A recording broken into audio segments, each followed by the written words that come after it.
నమస్కారం మిత్రులారా, నేను మీ జర్నలిస్ట్ రమేష్ని. Welcome to RJTV Telugu news channel. నిన్నైతే తెలంగాణ రాష్ట్రంలో ఇందిరమ్మ ఇండ్లు రావాలని ఏదైతే కథన రంగం దొక్కిన కాంగ్రెస్ పార్టీ ఏదైతే ఉందో అదే రోజుగా ఈరోజు గతంలో వచ్చిన ఇందిరాగాంధీ ఇండ్లు పూర్తి స్థాయిలో రావడానికైతే ప్రతి ఒక్క పేదవారికి ఇండ్లు ఇవ్వాలని కంకణం కట్టుకున్నారు కాంగ్రెస్ నాయకులైతే. గాముచ్చటిని చూద్దాం ఒకసారి. ఇందిరమ్మ ఇండ్లు 4,50,000 ఇండ్లు రాష్ట్ర వ్యాప్తంగా రూపాయలు 22,500 కోట్లతో శ్రీకారం. నియోజకవర్గానికి 3,500 మంజూరు. భద్రాచలంలో స్కీమ్ను ప్రారంభించిన సీఎం రేవంత్. అర్హులైన పేదలకే అందిస్తామని వెల్లడి. పెట్టిండు లిటికేషన్ ఫిటికేషన్ అన్ని పెట్టిండు. అయితే ఇక్కడ ముచ్చట ఏంటంటే, ఈ ప్రభుత్వం వారిని కోరుతున్నాను, అయ్యా రేవంత్ రెడ్డి గారు, అదేవిధంగా డిప్యూటీ సీఎం పట్టి విక్రమార్క కానీ లేకుంటే పొంగిరెడ్డి కానీ కోరేది ఏంటిదంటే, దయచేసి గత ప్రభుత్వంలో ఉన్నప్పుడు బీఆర్ఎస్ పార్టీలో ఉన్నప్పుడు బీఆర్ఎస్ నాయకులకు మాత్రమే ఇండ్లు చెందడం జరిగింది, కాంగ్రెస్ కార్యకర్తలందరినీ దూరం పెట్టడం జరిగింది. అదేవిధంగా ఈరోజు అదే మిస్టేక్ చేయకుండా చాలా మంది పేదలైతే ఉన్నారు, దయచేసి వాళ్ళని పార్టీలతోటి పోల్చి వారికి ఇండ్లు ఇవ్వకుండా మాత్రం ఉండకండి. ప్రతి ఒక్క ఊర్లో 5 పేద ఇండ్లు ఉంటున్నాయి. ఆ పేద ఇండ్లు ఎట్లుంటే గుడాగాలు వేసుకుంటున్నారు, పట్టాలు కప్పుకుంటున్నారు, గడ్డి కోసుకొచ్చి పెట్టుకుంటున్నారు. అయినా కూడా వర్షాలు నానా ఇబ్బంది పాల్పడుతున్నారు. మరి అటువంటి కుటుంబాలకు ఈ బీఆర్ఎస్ కార్యకర్తన కాంగ్రెస్ కార్యకర్తన అన్నట్టుగా చూడకుండా వారికి పూర్తి స్థాయిలో ఇల్లునివ్వడానికి అయితే ప్రయత్నం చేయండి. గత ప్రభుత్వం చేసిన అవకతవకలు మిస్టేక్లు మీరు కూడా చేయకూడదని చెప్తున్నాను. అదేవిధంగా పూర్తి స్థాయిలో పేదలకు ఇండ్లు అందేలా చూడండి. ఒకవేళ అందకుంటే మాత్రం తెలంగాణ యావత్ రాష్ట్ర ప్రజలు ఊరుకునేదే లేదు. మళ్ళీ ఇంకోటి లిటికేషన్ ఏం పెట్టిందంటే, చూడండి, అర్హులైన పేదలకే అందిస్తామని వెల్లడి. రేవంత్ రెడ్డి గారు మీరు పెద్ద బ్లెండర్ మిస్టేక్ చేసినండి. ఆ మిస్టేక్ ఏంటంటే, అర్హులైన పేదలకే అందిస్తామని వెల్లడి. ఇది ఎలక్షన్ ముందు ఈ మాట వచ్చిందా రేవంత్ రెడ్డి గారు? మీరే చెప్పండి. ఎలక్షన్ ముందుకు ఈ ముచ్చట వచ్చిందా? మరి ఈ రోజు ఎందుకు ఈ ముచ్చట ఎత్తారు? రేషన్ కార్డు ఉన్నోళ్ళకే మళ్ళీ ఇండ్లా? ఇది ఎక్కడికోసా? గత ప్రభుత్వంలో ఉన్నప్పుడు కేసీఆర్ రేషన్ కార్డులు ఇవ్వలేదు, తెల్ల రేషన్ కార్డులు ఇవ్వలేదని నానా లబోదిబోమొత్తుకున్న ప్రజలందరూ.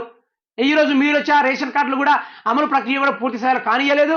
మళ్ళీ అర్హులైన వారికే, రేషన్ కార్డు ఉన్న వారికే నేను ఇండ్లు ఇస్తానంటే పేద ప్రజలు యాడికి పోయి సవాలే? మరి గా ముచ్చట ఆ రోజే చెప్పుంటే, ఎలక్షన్ ముందు చెప్పుంటే ఈరోజు మీరు అధికారంలో ఉండకపోయేటోళ్ళు కదా. రేషన్ కార్డు లేని వాళ్ళకు ఇండ్లు ఇయ్యా, పింఛన్ ఇయ్యా, 200 యూనిట్స్ ఉచిత కరెంటు కూడా ఇయ్యా, ఏ పథకాలు కూడా రావు, మీరు నాకు ఓటేయకుండానే ఆ రోజే చెప్పుంటే ఈరోజు ఆ ప్రజలు సఫర్ అయ్యేటోళ్ళ.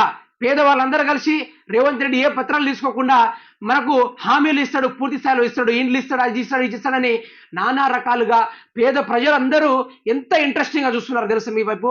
ఎంత ఇంట్రెస్టింగ్గా చూస్తున్నారు తెలుసా మీ వైపు? మరి ఈ రోజు వచ్చేసి వారి గుండెల గుణపం దింపినట్టు అయిందా రేవంత్ రెడ్డి? మీరే చెప్పండి ప్రజలారా, మీరే చెప్పండి. అంతేనే కదా, ఈయన ఈసారి ఎలక్షన్ ముందు ఈ విధంగా హామీలు ఇచ్చిండా? అర్హులైన పేదలకే ఇండ్లు ఇస్తాము, అర్హులైన పేదలకే మిగతా పథకాలు ఇస్తామని గతం అంటే ప్రతిపక్షంలో ఉన్నప్పుడు ఈ ముచ్చట చెప్పిండా? మీరే చెప్పండి, చెప్పిండా? మరి ఈరోజు ఈ లిటికేషన్ ఎందుకు పెడుతున్నాడు రేవంత్ రెడ్డి? ఈ లిటికేషన్ ఎందుకు పెడుతున్నాడు?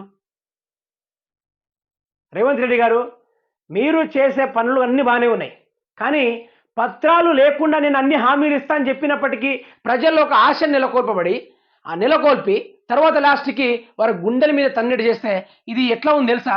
తల్లి పాలు దాగి రొమ్ముల మీద తన్నే కథంతా ఉంది ఇదా. మరి మీరు చేస్తున్నది కరెక్ట్ కాదు. యావత్ తెలంగాణ రాష్ట్ర ప్రజలు కామ్గా అయితే కూర్చోలేదు, వాళ్ళు నమ్మించి ఓటేశారు. కాబట్టి దయచేసి వారిని ఆదుకోండి. ఈ విధమైన లిటికేషన్లు పెడితే మాత్రం యావత్ తెలంగాణ రాష్ట్ర ప్రజలు కామ్గా చూసుకుంటూ ఊరుకోలేరు.